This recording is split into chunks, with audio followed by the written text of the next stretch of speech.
Suffering from carpal tunnel syndrome, feeling numbness and tingling, pain in the fingers, and it's keeping you awake at night?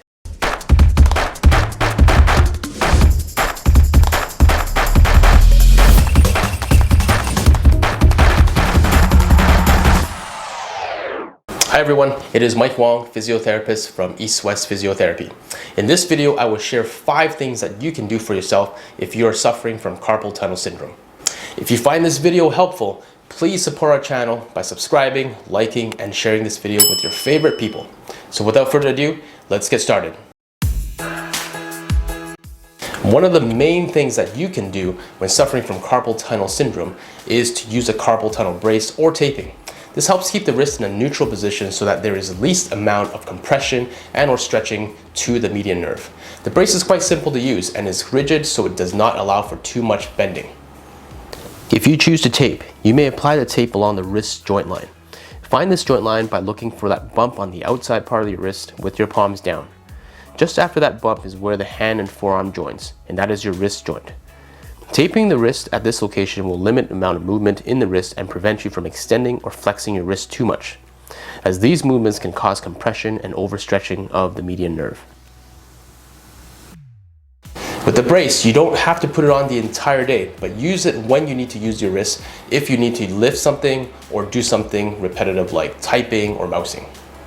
At night, it may also be something to use during sleep, as symptoms tend to worsen at night. Some people may sleep with the wrist in odd positions, like the wrist and fingers flexed, or just sleeping on it. Using the brace will help minimize that chance. With the tape, you can have it on more regularly, as it still allows you to have some movement in the wrist throughout the day, so it won't get too stiff compared to the brace.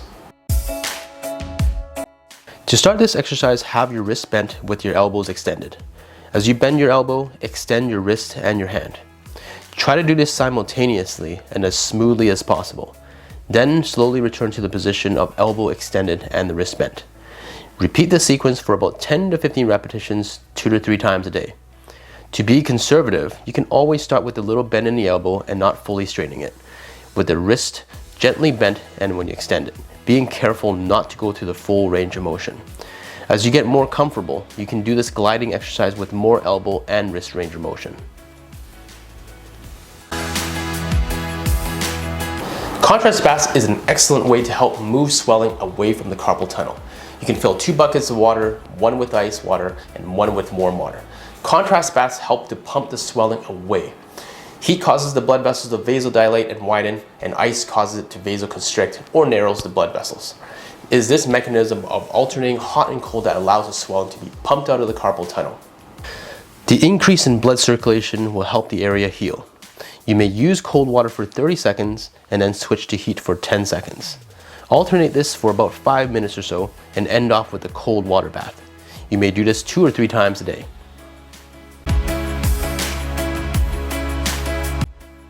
This acupressure point is located 3 fingers width down from the wrist, creased in the center part of the lower forearm. It is an effective point to help with carpal tunnel syndrome, as it helps to stimulate the median nerve and it releases tightness in the wrist and finger flexor muscle group. Apply pressure on this spot, and you may massage in a circular motion for about 30 seconds at a time. Repeat it for 5 times. This point can be sore and achy, and you may feel some temporary increase in symptoms in the fingers. But when you are finished, hopefully you'll find some relief. The 5th thing you can do is to be mindful about and improve your posture. Slouching with your head flexed and with rounded shoulders can put more stress on the nerves in the neck, which can ultimately affect carpal tunnel syndrome, as the branches of the median nerve come from the neck. Try to do this exercise instead to help with your posture. With your chin gently tucked in, sitting up tall, roll your shoulders back and down and turn your thumbs outwards and backwards. Squeeze your shoulder blades together slightly at the end, then relax and get back to the start position.